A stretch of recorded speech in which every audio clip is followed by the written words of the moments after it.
Good morning students. आइए आज हम देखते हैं कक्षा 9वीं का पाठ्यघटक दूसरा, बिल्ली का बिलुंगड़ा, जो लिखा है राजेंद्र लाल हांडा ने। सबसे पहले उनका परिचय देखते हैं। राजेंद्र लाल हांडा जी एक जाने माने कथाकार हैं।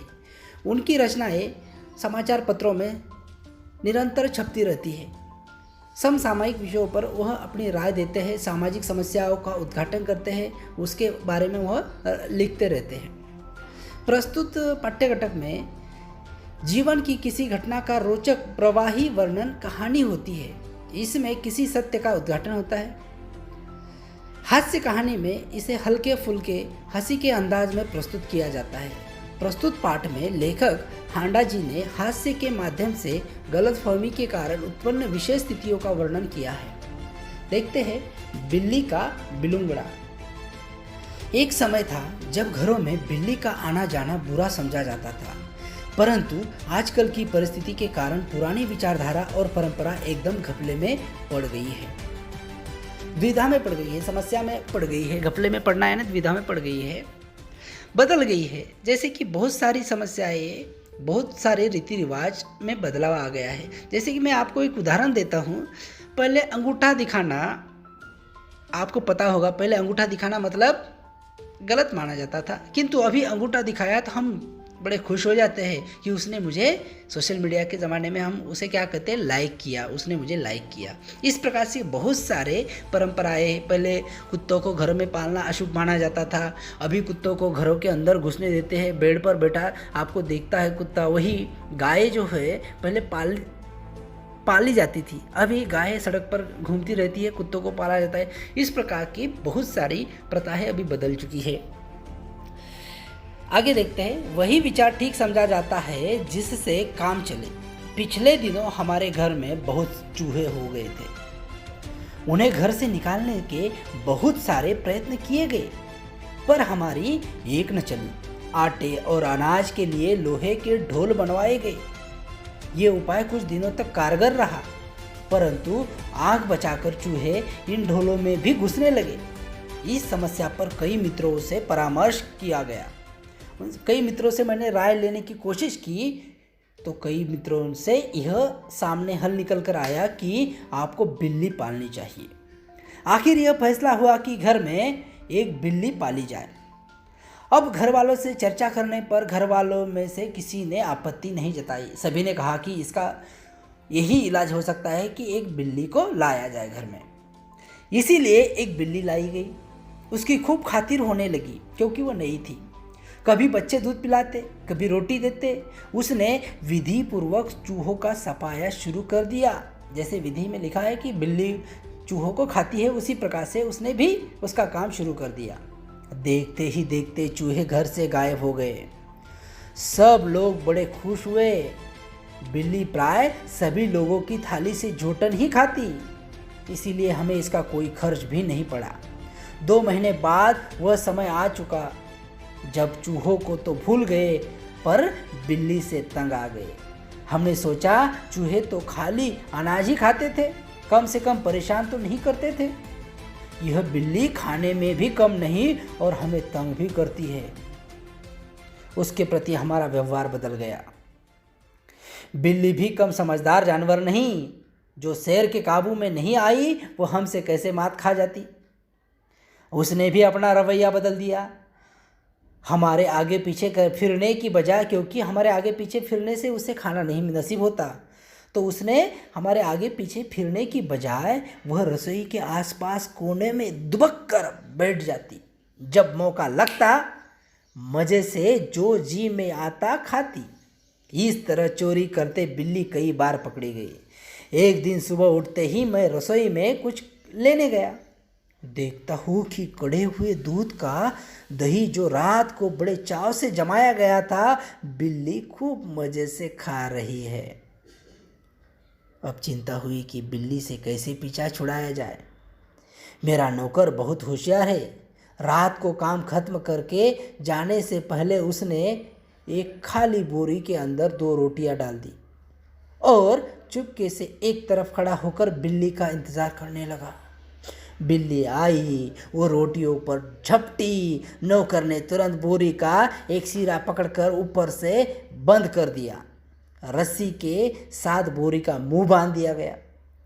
चूंकि अब रात के 10 बजे थे, मैंने अपने नौकर अमरू से कहा कि सवेरे बिल्ली को कहीं दूर छोड़ आए, जिससे वह इस घर में वापस न आ सके। सब लोगों को चाय पिलाते पिलाते अमरू को अगले दिन 8 बज गए। मैंने याद दिलाया कि उसे बिल्ली को भूली भटीरियान के तरफ छोड़कर आना है। भटियारिन मतलब बहुत दूर जगह होगी, वहाँ पर उसे छोड़ आना है, जो शमशान इलाका होगा। बोरी कंधे पर लटका अमरू चला गया। बात आई गई हो गई।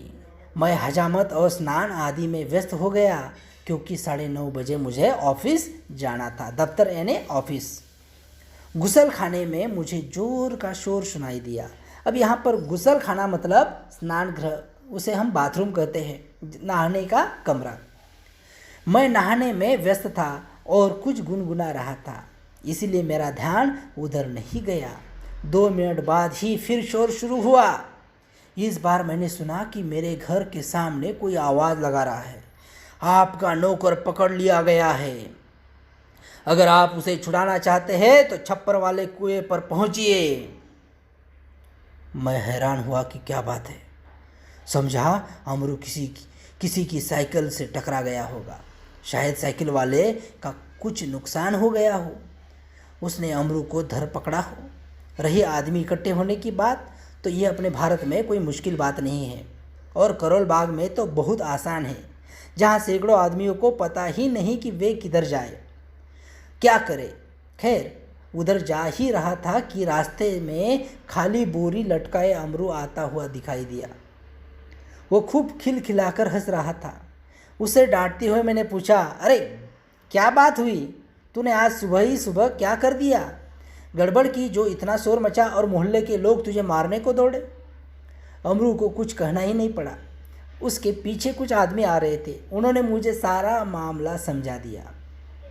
बात यह हुई कि जैसे अमरू कंधे पर बोरी लटकाए बिल्ली को बाहर छोड़ने जा रहा था, कुछ लोगों को शक हुआ कि बोरी में बच्चा है। 2 आदमी चुपके उसके पीछे हो लिए। उन्होंने देखा कि बोरी अंदर से हिल रही है। बस उन्हें विश्वास हो गया कि इस बदमाश ने किसी बच्चे को पकड़ा है। अमरू स्वभाव से अल्पभाषी है, कुछ हंसी मजाक करने वाला भी है। वो चुपचाप रहा। देखते ही देख तो 50 आदमी इकट्ठे हो गए। उनमें से एक चिल्लाकर कहने लगा, घेर लो इस आदमी को। यह बदमाश उसी गिरोह में से है जिसका काम बच्चे पकड़ना है। उस जगह से पुलिस थाना भी बहुत दूर नहीं था। बस एक आदमी लपक कर थाने गया और वहाँ से थानेदार एक सिपाही को साथ में लेकर आया। थानेदार को देखते ही एक उत्साही दर्शक अपने कुर्ते की बाहें ऊपर चढ़ाते हुए बोला, दरोगा जी, ऐसा नहीं हो सकता कि आप इस बदमाश को चुपचाप यहाँ से ले जाए और कानूनी कार्यवाही की आड़ में इसे हवालात के मज़े लेने दे। पहले इसकी जी भर के मरम्मत होगी। गजब नहीं है कि भरे मोहल्ले से बच्चे उठा लिए जाए। 2 दिन हुए पास वाली गली से एक बच्चा गुम हो गया। देवनगर से तो कई उठाए जा चुके हैं।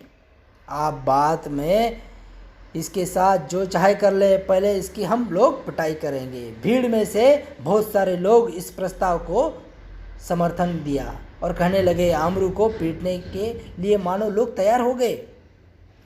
उन दिनों दिल्ली में बड़ी सनसनी फैली हुई थी। नगर के सभी भागों से बच्चों के उठाए जाने की खबरें अखबार में छप रही थी। आगे स्कूलों से बच्चे बहुत सावधानी से लाए जाते थे। दिल्ली नगर पालिका और संसद में इसी विषय पर सवाल जवाब हो चुके थे, इसीलिए इस मामले में राजधानी के सभी नागरिकों की दिलचस्पी थी। आश्चर्य इस बात का नहीं कि लोगों ने अमरू पर संदेह क्यों किया, बल्कि इस बात का था कि उन्होंने अभी तक अमरू की मार पिटाई शुरू क्यों नहीं की। वातावरण में सनसनी और तनाव की कमी नहीं थी। अगर थानेदार और पुलिस का सिपाही वहाँ न होते तो अब तक अमरू की बहुत सारी पिटाई हो जाती। थानेदार ने आते ही अमरू की कलाई पकड़ ली और पूछा, बोल, ये बच्चा तूने कहाँ से उठाया है? और इसे तू कहाँ ले जा रहा है? बता, कहाँ है तेरे और साथी? आज सबका सुराग लगा कर ही हटूंगा। अमरू अब तक तो दिल में हंस रहा था, मगर थानेदार की धमकियों से कुछ घबरा गया। दबी आवाज़ में वो थानेदार से बोला, सरकार, मैंने किसी का बच्चा नहीं उठाया, न मैं बदमाश हूँ। मैं तो एक भले घर का नौकर हूँ, रोटी चौका करता हूँ और अपना पेट पालता हूँ। जो आदमी थानेदार को बुलाकर लाया था क्रोध में आकर बोला, क्यों बकता है बे? दरोगा जी, ऐसे नहीं यह मानेगा, इसे 2-4 डंडे रसीद कीजिए। दरोगा ने बगल से डंडा निकाला और हाथ में ले लिया कि अमरू नम्रतापूर्वक झुका। डंडे को देखकर अमरू डर गया और नम्रतापूर्वक झुका और बोला, सरकार, आप जितना चाहे मुझे पीट ले, पहले ये तो देख ले कि इस बोरी में है क्या। हुक्म हो तो चलिए थाने चले। यद्यपि थानेदार इस बात पर राजी हो गए थे, पर भीड़ कब मारने वाली थी। लोग चिल्ला उठे, हरगिज़ नहीं, ऐसा कभी नहीं होगा। हम सब इस आदमी की बदमाशी के गवाह है, मामला कभी दमने नहीं देंगे। थानेदार डर गए कि उनकी नीयत पर लोगों को शक हो रहा है। उन्होंने अमरू से कहा, अच्छा, बोरी को नीचे रखो, इसका मुंह खोलो। अमरू शांतिपूर्वक नीचे बैठ गया। धीरे से उसने बोरी का मुंह खोल दिया। जैसे ही बोरी का मुंह खुला, बिल्ली का बिलुंगड़ा छलांगे मारता हुआ एक तरफ भाग गया और लोग देखते ही रह गए। थानेदार की भी समझ में न आया कि अब क्या करे। वो थाने की तरफ मुड़ा और एक तांगे वाले की पीठ पर डंडा मारते हुए बोले, जानते नहीं कि रास्ते में तांगा खड़ा नहीं करना चाहिए? इस प्रकार अपने झेप, अपना धाक, अपना रुतबा मिटाने का यत्न करते हुए दरोगा जी चले गए। अमरू हंसता हुआ घर वापस आ गया। धन्यवाद। देखिए दोस्तों, यदि आपको ये चैनल अच्छा लगा तो इसे लाइक कीजिए, सब्सक्राइब कीजिए, दोस्तों के साथ शेयर कीजिए और हमारे चैनल से जुड़े रहिए, ताकि हमने इस श्रृंखला में कक्षा 9वीं के सभी पाठ्य घटकों की चर्चा यहाँ पर की है, ताकि आपको एग्ज़ाम में इसकी मदद हो सके। हंसते रहिए, पढ़ाई करते रहिए और आगे बढ़िए। धन्यवाद।